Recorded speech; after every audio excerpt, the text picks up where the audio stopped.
นกกรงนี่โอ้หักอีกแล้วคุณหางหักอีกแล้ววะโอ้หัวแตกได้ตัวว่าได้นะหัวเป็นตัวยุตัวงอจุกกล้องเป็นหน้าได้จุกกล้องเป็นหน้าเนาะ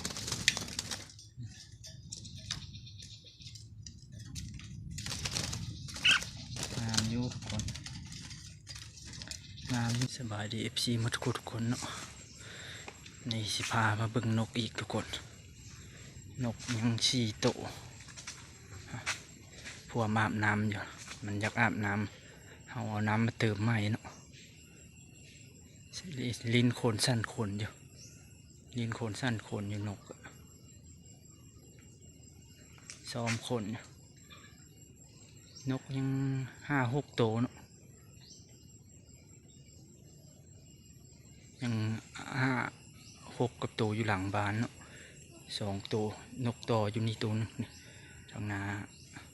ไว้นี่แล้วเสียไปปล่อยอยู่ขอกใหญ่นกต่อให้หางมันโป่งงามก่อนตอนนี้หางมันเหี่ยนหางมันเหี่ยนลายแล้วทุกคนฟ้าฝนก็สิตกหึมอยู่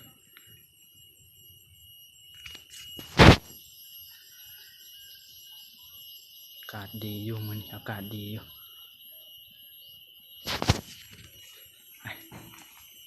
เสียวนก2 กรงมาแปะปะเดียวเนาะ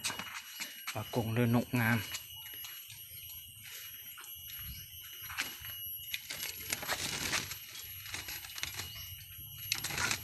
นกนกกรงนี้มันนะ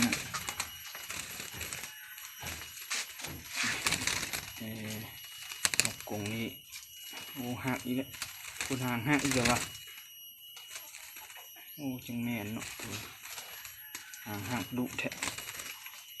คุณหางหักดุขนาดทุกคนอีก2 ตัวแห่ๆนี่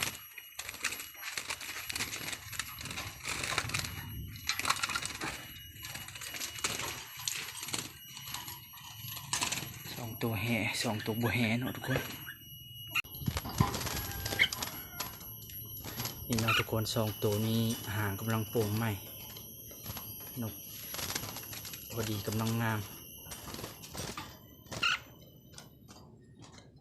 โอ้หัวแตกได้ตัวว่าได้นะหัวเป็นตัวยุตัวงอยเป็นเทิงนี่เด็กห้อยหัวเปิกอยู่เลยตัวนี้ห่างกำลังออกประมาณคอมือ1เนาะมี2 ตัวนึงอยู่เทิงตัวนึงอยู่ลุม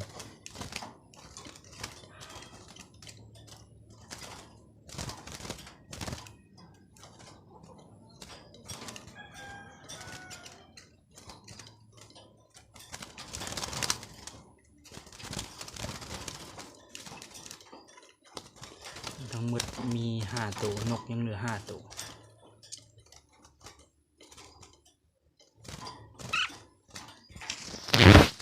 แล้วก็2 ตัวนี่จะเอามันไปใจนึงก็อยากเอาไปปล่อยในอยู่ขอกใหญ่เนาะตัวหางกำลังขึ้นใหม่เนี่ย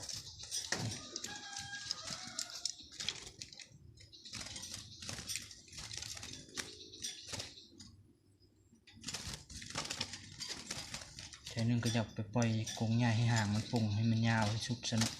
แต่ยามันปนนกจุกกล้องเป็นหน้าได้จุกกล้องเป็นหน้าเนาะ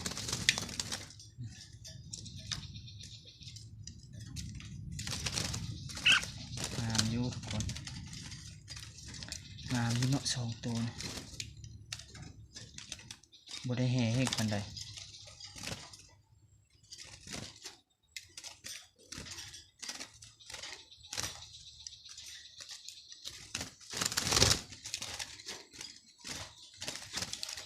อยากอาบน้ำเอาน้ำใส่กระจกตีมเอาหัวจุ่มฟุดน้ำนะ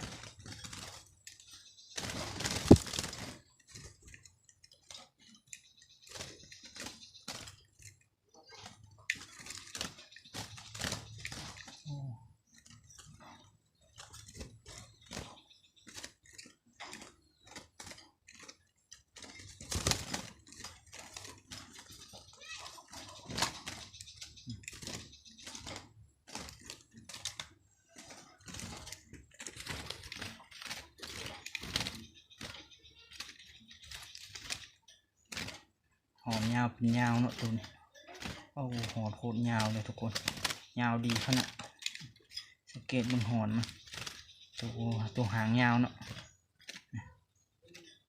หอนโคตรยาวดีเลย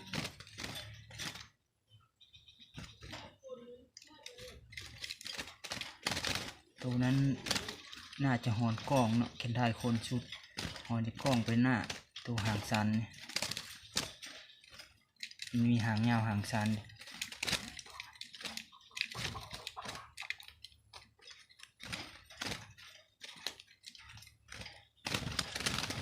พาขึ้นคือฝนตก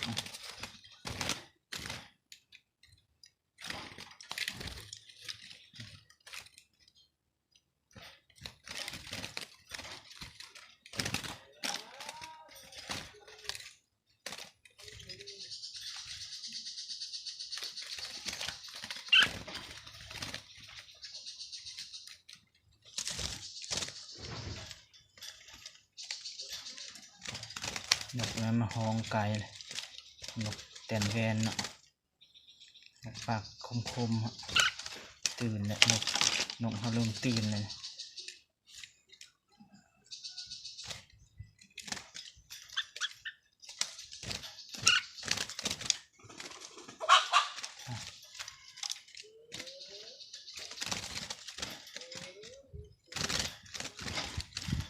อาหารยังหลายอยู่หาไปเติมมือบ้านเนาะทุกคน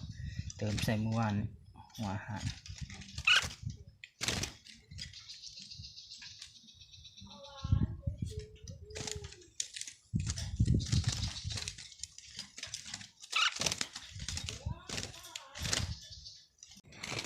สองตัวนี่ตั้งดินเฮงพิลึกแท้ความแห่คนลงมาบุเดียวหัวเปิดเลยตัวน่ะมีตัวหนึ่งเลยตัวอยู่เทิงตัวนี้นี่ตัวหนึ่งแห่แต่โบตาม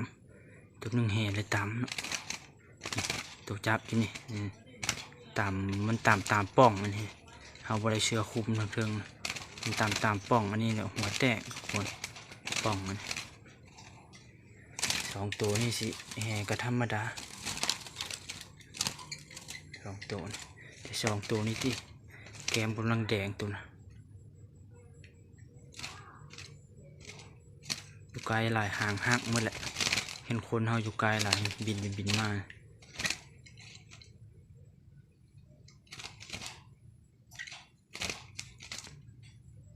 ตอนนี้หางงามอยู่ตอน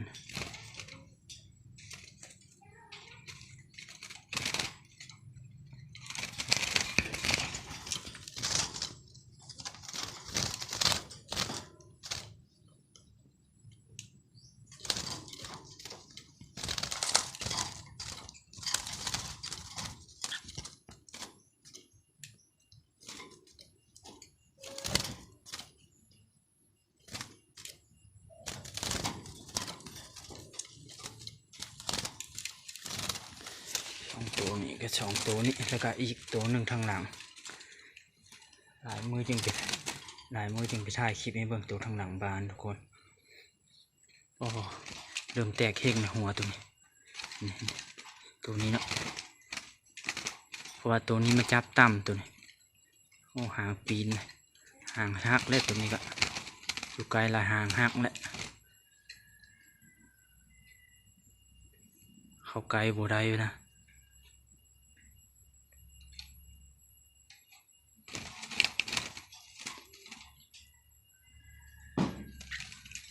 เข้าไกลหางหักตัวนี้หางนี้ เริ่มตัวหางถ่ายคนแล้วเนี่ยเนาะตัวนี้แห่ก็ธรรมดาสองตัว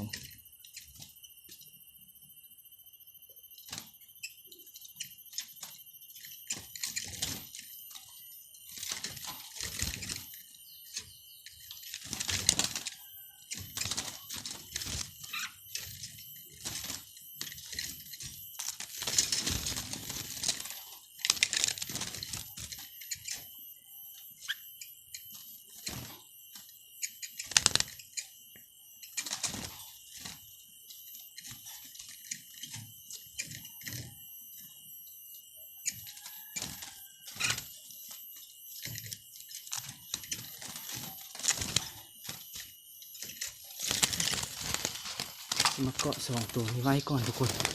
มันแห่หดหัวแตกหมดเลย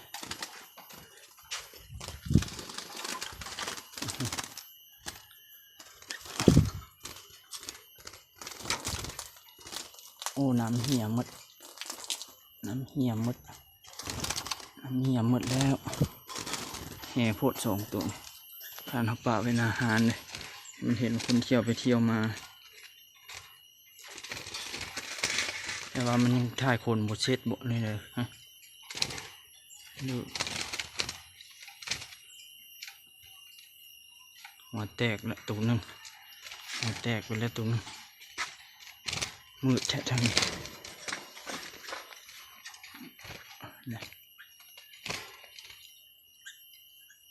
ห่างกันบางงามหักอีกแล้วเส้นหนึ่งหักเลยเส้นบิดขึ้นเทิงเลยตัวนะ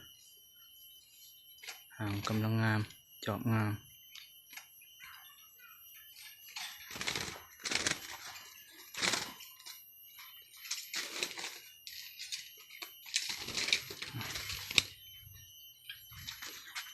ท้องฟ้ามืดครึ้มอยู่ทุกคนฝนสิตกเนี่ยสองตัวเกาะไว้นี่บรรยากาศดอกไม้งามก็บ่ได้แห่เฮงเนาะสองตัวนี่บ่ได้แห่เฮงปานใดธรรมดาเอาเข้าไกลก็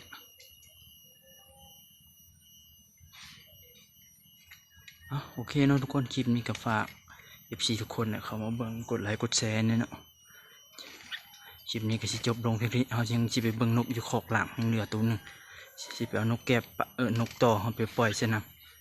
ไปเจอในกันในคลิปหน้าเด้อทุกคน